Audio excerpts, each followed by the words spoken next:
with the S&P 6. Huawei wants to go to the Champions League, as it seems, because it's the first time that the Chinese producer has made a smartphone in a cover of metal. Brushed aluminum, as you can, I hope so you can see, I'm trying to do my best, like this one, brushed aluminum on the back, and over here, this ring outside, this frame. To these ones we come later, but this design reminds me to this one over here, and that's of course the iPhone 5, especially the separators and that edge here and those slots. We come, as I told you, to this one later. So it's way thinner, as you can see, but the design is, of course, you know where it is inspired by, let me call it like this. But nevertheless, it's looking better for me. Of course, it's a matter of taste, but this brushed aluminum looks better for me than the plain surface of the iPhone 5. But let's say, of course, you may see other than me, but I like this very much. On the other hand, we have the P2, that's this one, and that's a totally made of plastic, as you may remind. Just new one too, but we have a 30 megapixel camera over here and just 8 megapixels on the P6. I don't understand why. And especially the video resolution, it's not full HD anymore, it's just 720p on the P6. At least at the moment. This is not an official, I just tried it over here. Huawei didn't say anything to video resolution. Maybe this changes until the final software, but at the moment we're talking about 720p. Don't know why.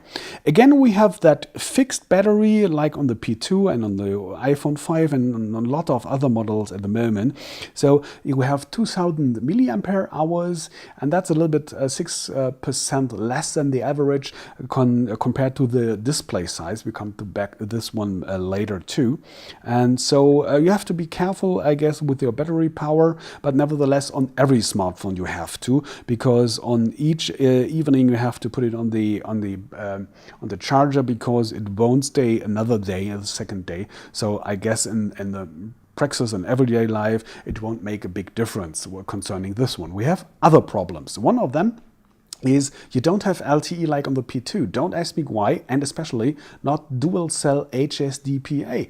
So you have just plain HSDPI UMTS 21 megabit per second. So it's not possible to receive data from two UMTS cells in the neighborhood like you can do on the P2 that has 42 megabit per second. This one is just only that normal 21 megabit per second download rate. And again, you have not 5 gigahertz band on wireless LAN like on the P2, but that LTE thing, I don't know why, especially because this is, if you're playing in the Champions League, you can just say, but I only have 8 players or 9 or 10 or whatever.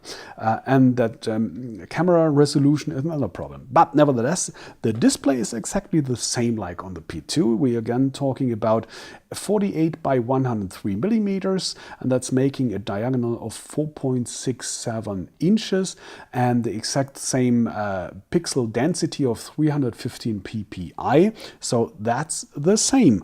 But let me go a little bit closer so that you can see. It's no problem of, or not a question of sharpness of reading small texts like this one. The difference I wanted to show you is come on here, is this one. Please see what I mean on the back down here. On the P2 you have those buttons for back and home and options outside of the touchscreen, and here it's made as soft key, let's call it like that. It's a part of the touchscreen. So these some 7 point something millimeters height is missing if you're going, let's say, to the browser or whatever. So these black row over here you have on most of your content. So originally it's not the true 4.67 inches display like on the P2. You should speak a net display size of 4.4 inches. So that's some 7.6 whatever percent less net display size like on the compared to the P2 or to other ones. So that you should have in mind. Again, you have that K3 V2 processor, quad-core 1.5 gigahertz like in the P2. It's 16 onboard cores on the graphics processor, and we have a double RAM like on the P2. We have 2 gigabyte at the moment.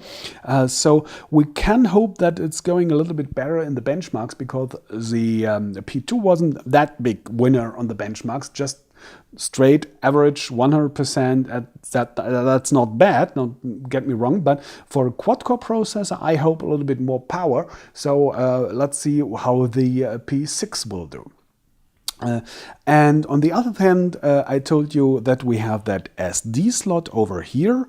And now please look at those sides, because they're different. You have this thing down here, and you can plug this out if you can. I'm trying my best.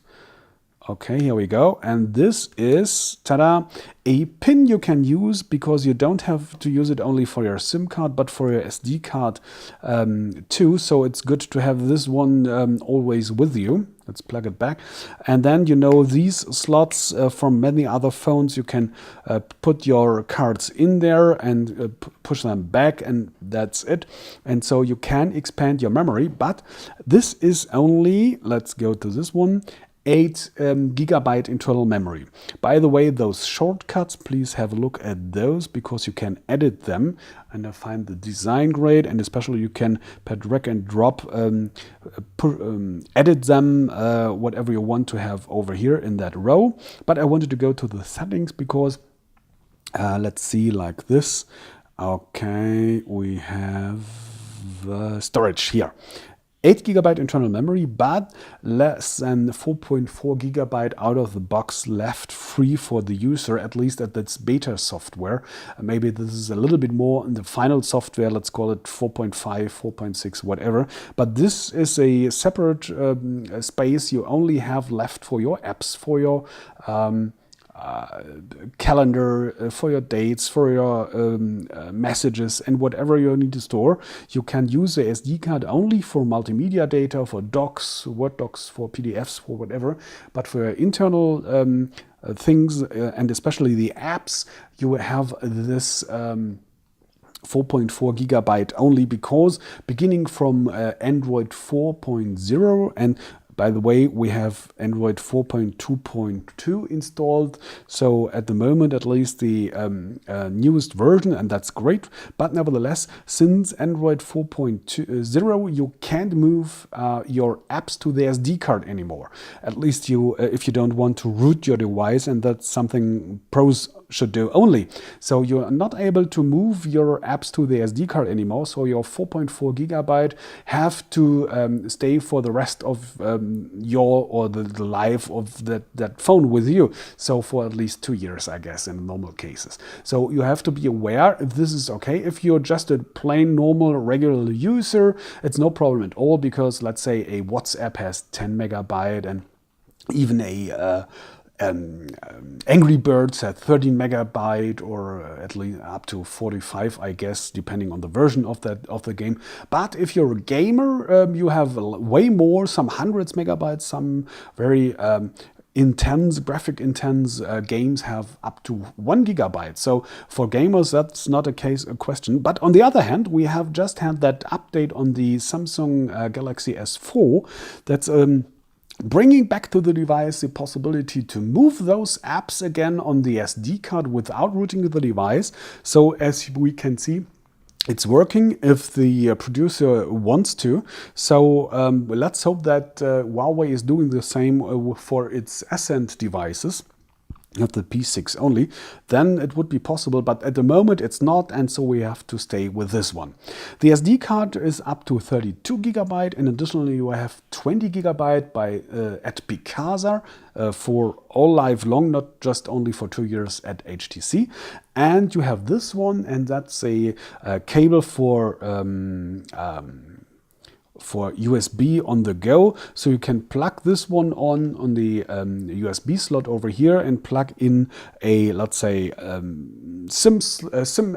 USB stick, or even a external memory, external hard disk if it has its own power supply. So you can have a lot of storage for your data, like multimedia and whatever you want to, but not for the apps. Remind this one. All right, and that's again the final compared view from the P2 and the P6. It's the same IPS Plus display. It's great, by the way. Even from very wide angles, you can angles, great angles. You can watch it greatly. You know, we know this from the iPhone and Co. But nevertheless, you have the same display, but you have a minor camera quality. You have no LTE. You have no HSDPI. I don't know why, but you have that SD card slot, and you have that aluminum case that it's more looking classy, more classy than the plastic one of this one, of the P2. Nevertheless, it's not the ideal candidate. It's not the one-fits-all smartphone, so you have to decide between the P2 and the P6. And by the way, the P6 will come soon. Huawei is telling us some at the beginning or mid of July, in black and in white, and the price will be 499 euros, so a little bit more than the 449 of the P2. But I guess street prices will be from the beginning some 450 or a little bit less maybe. And this one actually is at that 400 euro at the moment here in Germany, the P2. So you have to decide between those ones. It's not one fits all. Unfortunately, I would have liked to say that, but it has pros and it has cons. All right, I hope that's enough for the first view on the Huawei Ascend P6 at the moment. Thanks for watching, take care, and hope to see you back soon.